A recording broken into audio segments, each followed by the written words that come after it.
Hey folks, I'd like to deal here with the very first video that we have in this section that deals with logarithms and their properties.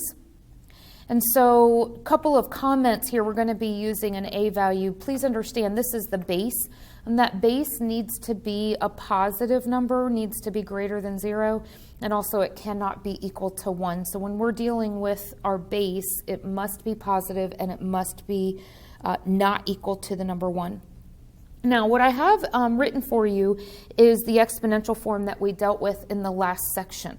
So this one is familiar to you. Some base a raised to the power of b is equal to some number c. What I'd like to do is I'd like to convert this into something called a logarithm. And so the way that I'm going to convert it into a logarithm is written as the following.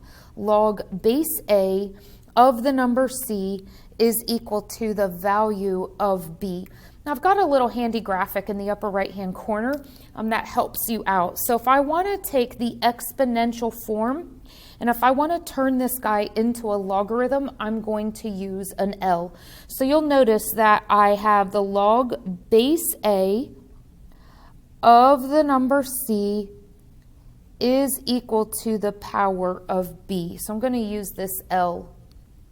But if I want to take my logarithm and turn it into an exponential, I'm going to use the letter E for exponential. And the way that I'll do that is I'll start with the base of A, raise it to the power of B, and make it equal to the number C.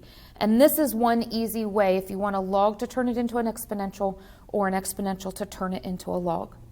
Just a comment about exponentials and logs. These guys are going to be undo buttons of each other. We've dealt with inverses before, and inverses are always undo buttons of each other.